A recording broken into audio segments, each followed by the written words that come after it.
back for today's discussion. We're talking about the situation in college football between Tennessee and quarterback Nico. I'm going to butcher his name. I apologize. Iamaleava. So you look at the saga one. He has a saga, and he breaks down on College Football Report of when he signed the contract initially, and on to, of course, recently what's happening. So we're going to go through each of them as well. So the signed agreement between Tennessee's NIL collective that would pay him more than $8 million by the end of his junior year in 2022. Nico's current contract has him being paid from 2.2 to 2.5. Nico's team wants a deal increase of $4 million range, around $1 million more than Bryce Underwood and Carson Beck. With the spring portal coming up, Tennessee officials and Nico's camp has entered active negotiations. The Tennessee players and officials were surprised with Nico no showing at the spring camp and have only grown more frustrated with the situation. This is unfortunately the downside for the NIL era in college, where if you are someone who hates it, who was opposed to it from the start, that's saying that athletes should not be paid, this is your number one example of this, with showing players are getting greedy. It's taking the what made college football different and fun compared to the NFL. Now being meshing the same with players negotiating their contracts, and really teams really have to have to deal constantly of keeping players happy, signing contracts, so forth with that. And again, unfortunately, this is your number one example for that. And I do side with him at this point because for Nico, it's kind of outrageous of him asking for this. It is. I know he led the Volunteers to the playoffs, but it was a horrible ending. They got blown out, and we'll show that right now for the Volunteers. Overall, they were 10-3 or 17th in the out of 134 for the scheduling results. In the final rankings for the AP poll, they ranked 9th, and then, of course, for their conference record, 6-2 as well, which was not too bad. But again, the glaring issue is at the very bottom right there, the first round of the college playoffs, where they had to go to Ohio State to play that game, and got blown out. Got 42-17, not even close in this one, where it should have been a lot closer. I'm not saying I don't know if they would have won the game, but it should not have been blown out with that. Of course, I should say the eventual national champion Ohio State Buckeyes. But still, it was not a great showing for him. And even when you look at his stats for the whole season entirely, nothing special really about it. I mean, 63.8 completion percentage, over 2,600 yards passing, 19 touchdowns, 5 interceptions. He also added 358 rushing yards and 3 touchdowns. If we do a game log in that one too, and you break down the Ohio State loss, he went 14-31, 104 yards, 0 touchdowns, 0 interceptions, a 45.2 completion percentage, 73.3 passer rating, and 61.9 QBR, sacked 4 times.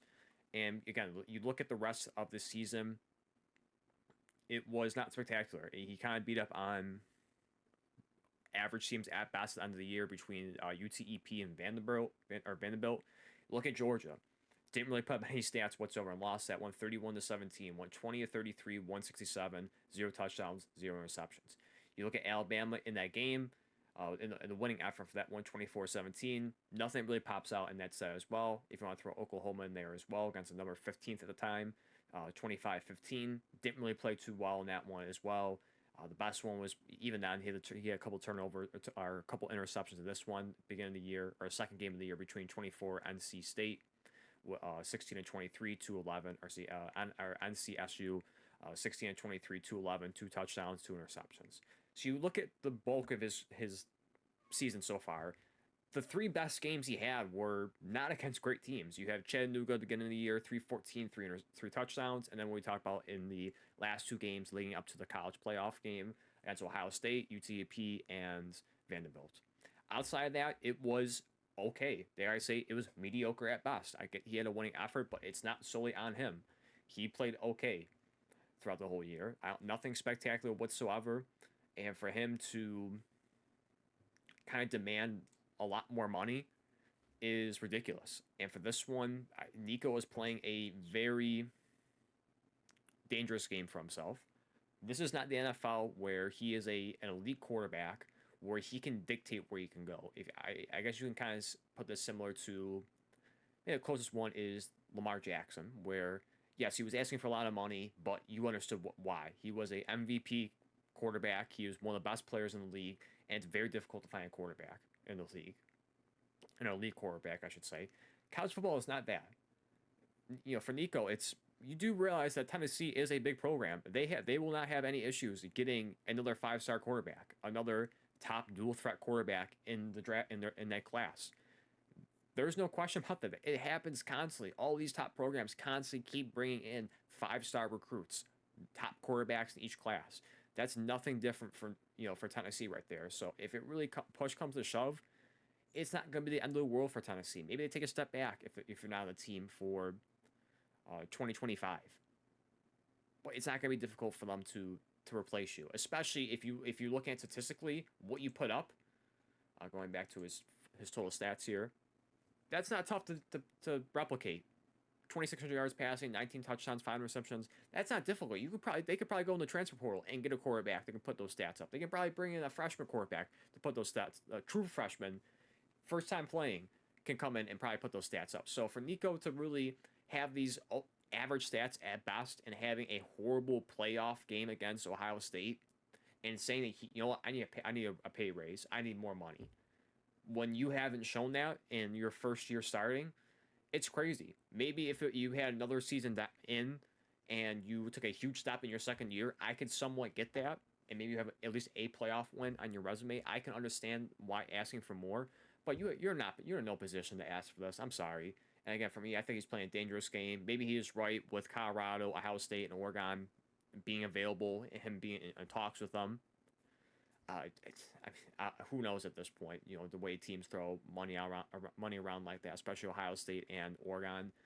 Colorado, I don't get that because they already brought in a 5-star quarterback and as well as a transfer from Liberty. So I don't see them bringing in Nico as well. But it's very disappointing to see the situation with that. Again, if you're someone who is against the whole NIL situation, this is like I said, this is your perfect example of why this should not be in there. It's unfortunate to say the least, but for Nico, again, for him, he's playing a dangerous game. He holds no, anything. He doesn't hold the cards, anything. It's all on Tennessee. They can dictate what they want to do with this, and they're frustrated, and rightfully so with this one, because Nico has not shown you whatsoever. He's not any great caliber quarterback to even dictate or even ask to have a pay raise for this one. He's getting paid more than enough. 2.2, 2.5, that's more than enough at this point.